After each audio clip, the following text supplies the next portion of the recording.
Every singer learns from someone. I've been influenced by so many different singers over the course of my career and my life at this point. Some of the early people that influenced me were Yolanda Adams and the Winans, CC and BB Winans, hearing that stuff around the house and in church, and later on in life being influenced by Jill Scott and Music Soul Child and some of those soulful people growing up in Philly and hearing that music on a regular basis. And then later on in college, in my young adult life, by jazz influences such as Ella Fitzgerald, Sarah Vaughan, Carmen McRae, and all the wonderful, amazing singers, and not just singers, but instrumentalists have influenced me as well. So we all get influenced by the music that we grow up hearing all the time and that we study.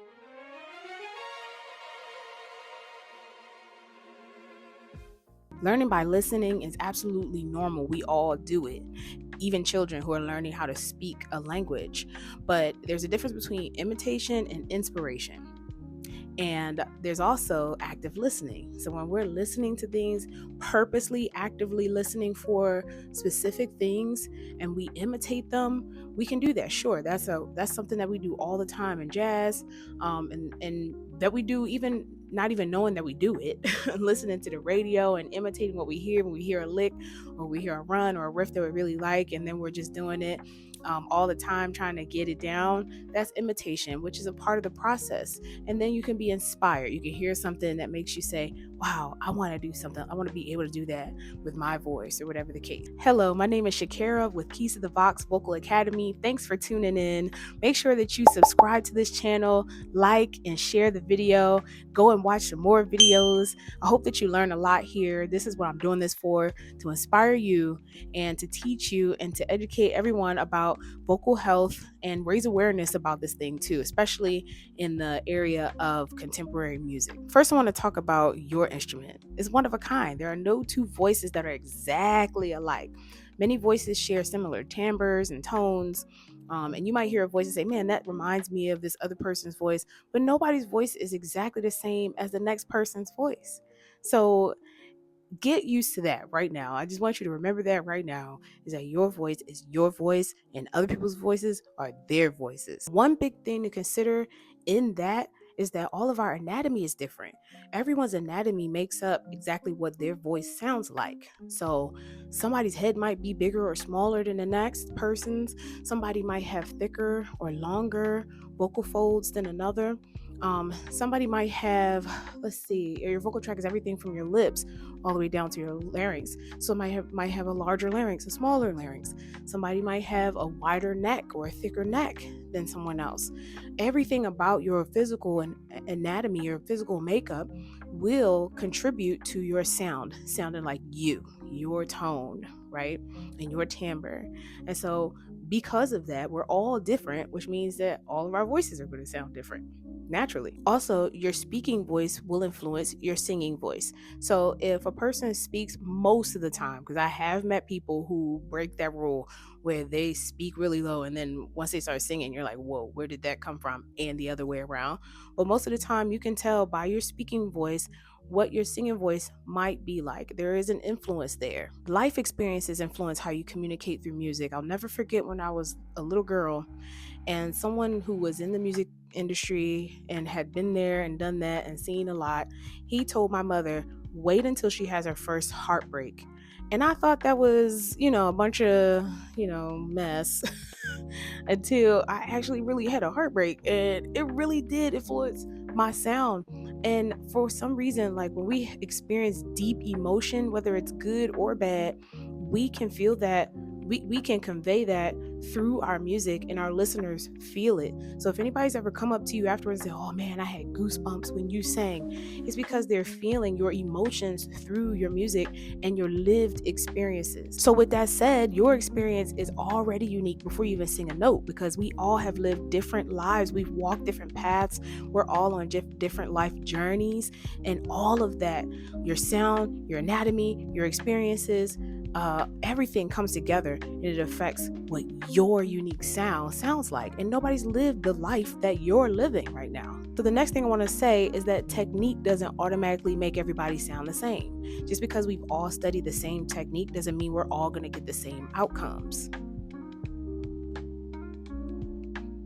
This is a common misconception about voice lessons. So just because you take voice lessons doesn't mean that you're going to get the same outcome as the other person that's studying with your teacher or whatever the case. So one person, just because all the stuff we just talked about, anatomy, life experiences, and everything will make a person feel things differently. You can throw technique in there, and that helps with the habilitation part and the vocal health part for sure. But a vocal teacher or a vocal coach can work with somebody and get one outcome, and work with another person and get another outcome. There's a lot of factors in that as well. Technique is not going to create your identity. Also, it's going to remove tension. It's going to create space for you to have vocal freedom. It's going to improve consistency and coordination and vocal health and your knowledge about your instrument, how it works, and how to improve your use of it and how to take care of it.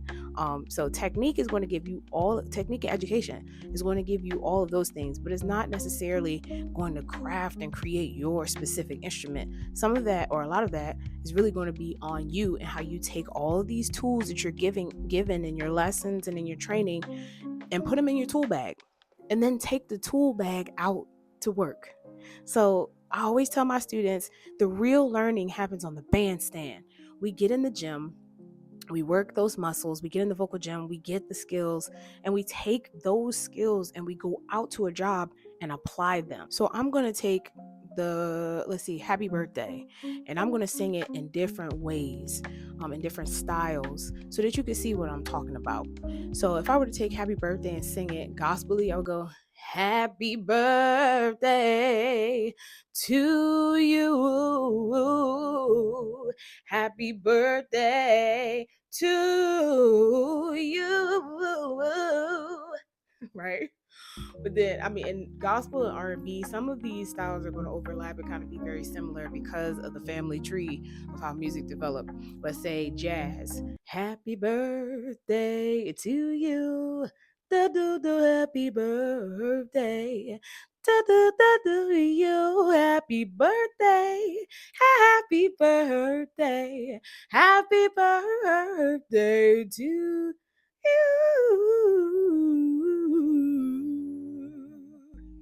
So jazz is gonna be a lot different than R&B and gospel and soul. And maybe, I don't know, we take pop. Happy birthday to you. Happy birthday to you. Happy birthday. Happy birthday. Happy birthday to you. So that might be a little different than the first two.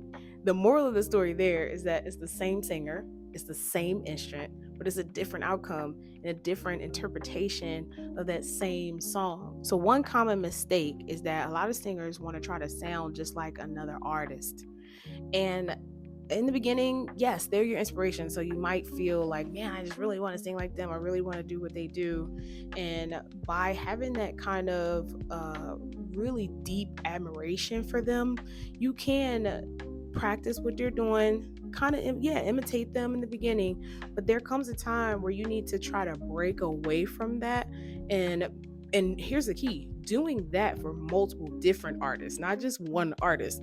So you're imitating a lot of different people, and all of those things that you learn and glean from each one come together with your anatomy, with your personal experiences, with all of the influences of music that have gone into your head and into your ears over time, and then comes out you personalize that from there. So one thing that you ask yourself is, what is it about the artist that you actually love? What is it about them that really intrigues you?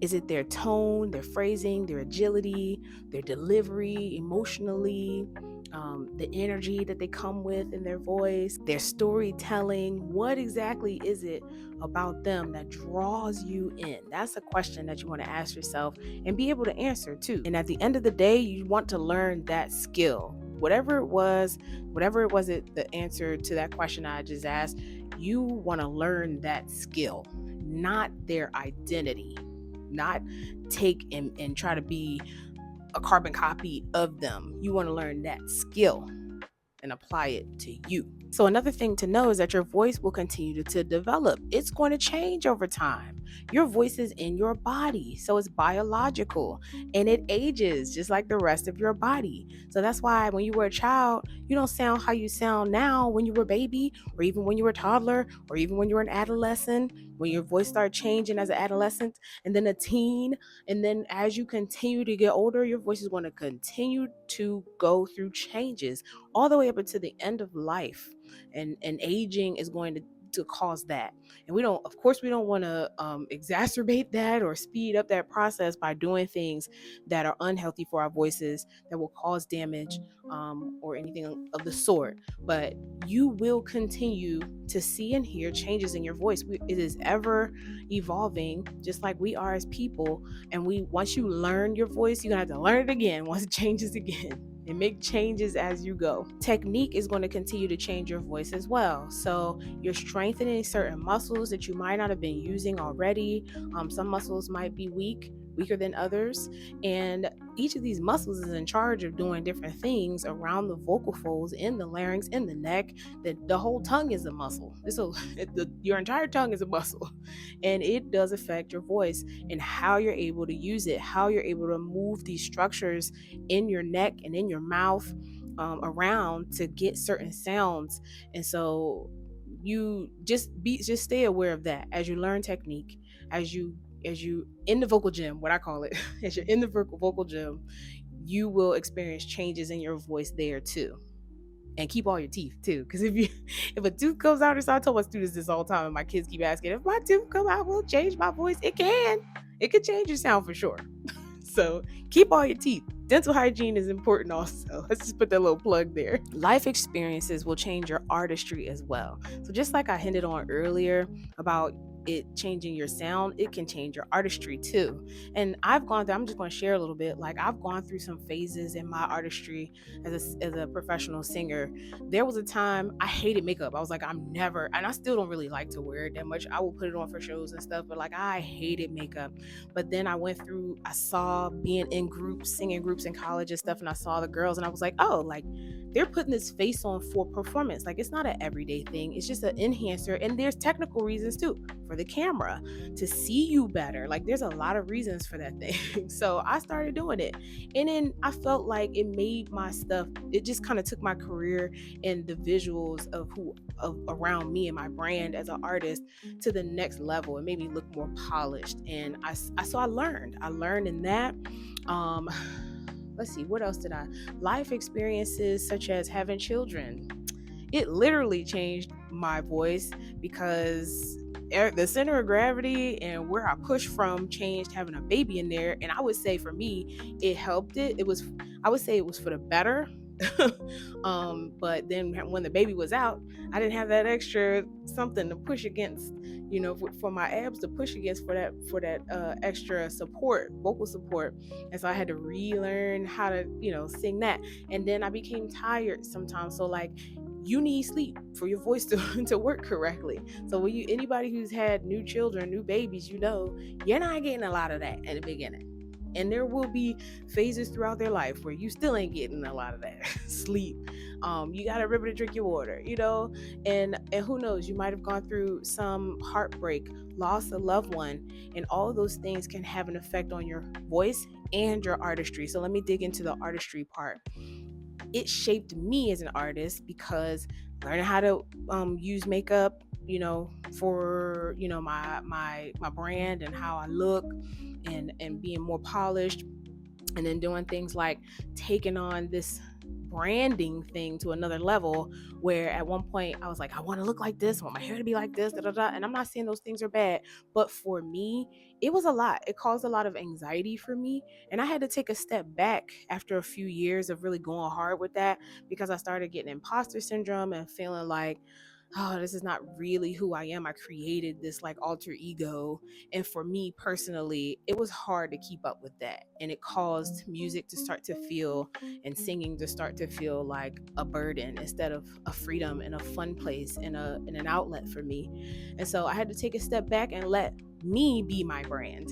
So that's just an example, but like, there's so many other life situations that can and will affect your voice and your artistry. Confidence is going to change your delivery. So if you go up there and you're all scared and timid, hi, my name is Shakira, and I'm gonna sing. You're looking at the ground. I'm gonna sing. You can't look at the crowd. You're spaced out, looking all. I'm gonna sing. Right, and you're timid. Who wants to come and see a concert that's like that, right? So your confidence, it has to be there. You have to come out there and know who you are and be like, here I am, and y'all came to see me, so here we are, and be honest as an artist. I think that's a big word that I use, is honesty in your artistry, honesty in your singing, and people can feel that. People really know fake from real. They do.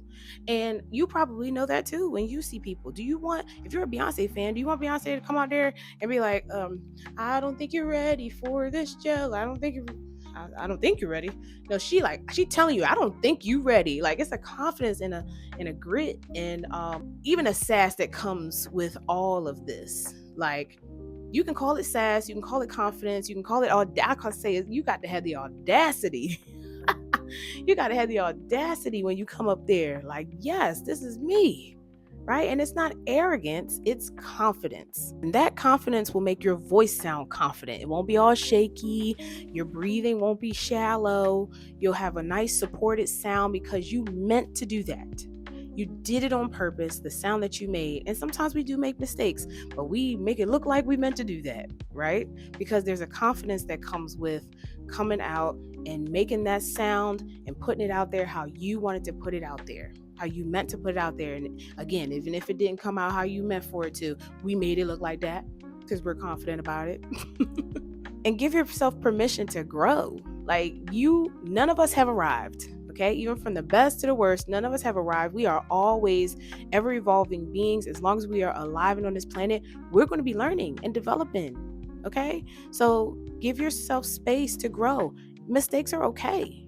Even professionals still make mistakes. We're just good at making it look like we meant to do that. So growing is okay. You're going to keep learning technique. Even in the voice science world, things are still evolving. Like, there's new research coming out all the time. There's so many areas of the voice and pedagogy that have not even been studied or explored yet. So we're going to keep learning. And as we learn bigger and better ways to do things, we'll keep applying them. So each and every one of us are still growing and learning. You are not alone in that. Even as a beginner, maybe you're advanced, we still moving. This train's still moving, y'all. So I want you to do this. I want you to do some active listening, pick about 2 to 3 singers, and start to ponder on questions that come up. Like, what is it that makes them sound how they sound? How did they get that line out? How did they do that riff or that run? What makes them so great? Why do I know their voice every time I hear it? Wow, their breath control is amazing. How do they hold that long note? How do they communicate emotion? How are they choosing their phrasing in their song? What stands out about their artistry on stage and maybe even on social media? And is it closely related to who they are personally, like as a person, from what we can see, if you can see that much information, versus who they are on stage when they're performing? Is there a difference between the two, or do they seem to be the same? Then sing the same exact section back and notice what feels natural and what doesn't. So if there's some things that you sang about that phrase that feel natural, jot it down, right? Make some notes for yourself. And if there's some things that feel like, that wasn't quite it, write it down. Make notes about it. Get it out of your head. Bring thump on the paper. I talk about this in my book that's coming out, Mastering Contemporary Vocal Styles. The Contemporary Voice Path has 6 different steps to it. You don't start with discovering your voice first. You start with care, understanding it, and building it. Then comes discovering it, connecting, and sharing. Discovering your voice is built on a healthy foundation. So you got to have a foundation for a house or for any building that's good, that's solid. You can't build anything on a shaky or cracked up foundation, right? So you gotta, and before you can discover the voice, you gotta do those 3 steps first. Care for it and learn the proper care for your voice. Learn the anatomy of it, all of that. Understand it, how it works, what's going on there, and build it up with your technique. Get a teacher if you need to.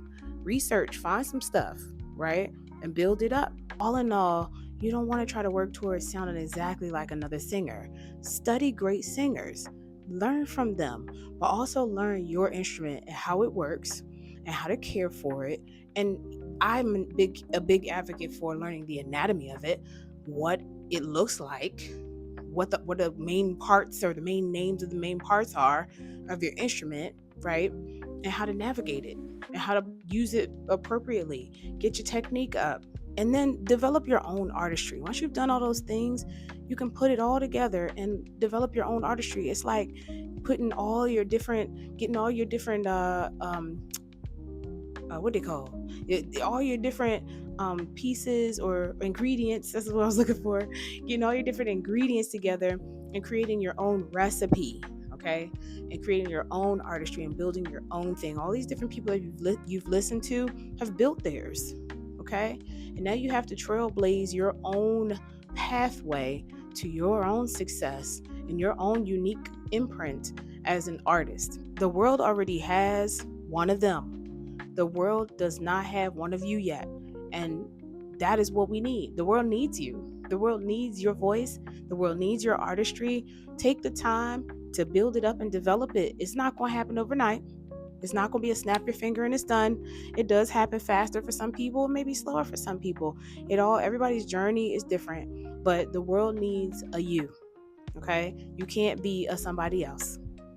And I want you guys to focus on that. So I'm curious, what or who inspired you to sing? Who is the artist or who is the singer that you heard their voice and you went, I could do that. Oh, that I want to do that, right? Who was it? What was the song? Share it in the comments. Did you see them in live? Did you see them live? Was it at a concert? Did you hear it at album? Did you hear it on the radio? Where were you when you heard it? How old were you? I'm like that. I'm almost like a historian. Like I'm always asking questions. I was the one grandchild that was sitting up under my great grandmother asking all these questions and wanted answers. So I'm curious, like, what is inspiring you guys? And I remember for me, again, it was as a kid. I was 5 years old, singing. My mom brought the two-sided demo track, the cassette tapes with the demo on one side of Yolanda Adams, and I was learning her songs in the 90s, in the early 90s. I was 5 years old, and she put me up in front of the church, and I sang solos by myself, and I couldn't understand why everybody in the church was reacting in such an emotional way. But now as an adult, I realized what was going on. But that's how I got my start, and I want to hear how you got yours. Thanks for listening today. Thanks for tuning in and making it this far in the video. Again, I'm Shakira with Keys to the Vox Vocal Academy. Share this video because people need to hear this. Singers need to hear this. Send it to all your singer friends and your students and people who you know who sing or who want to sing. Share the video, like it, subscribe so that you can hear more that's coming out. I have a lot more planned.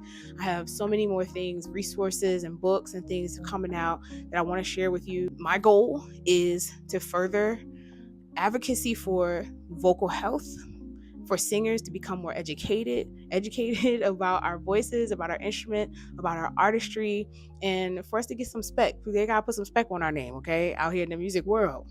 All right, so we're on this journey together, you guys.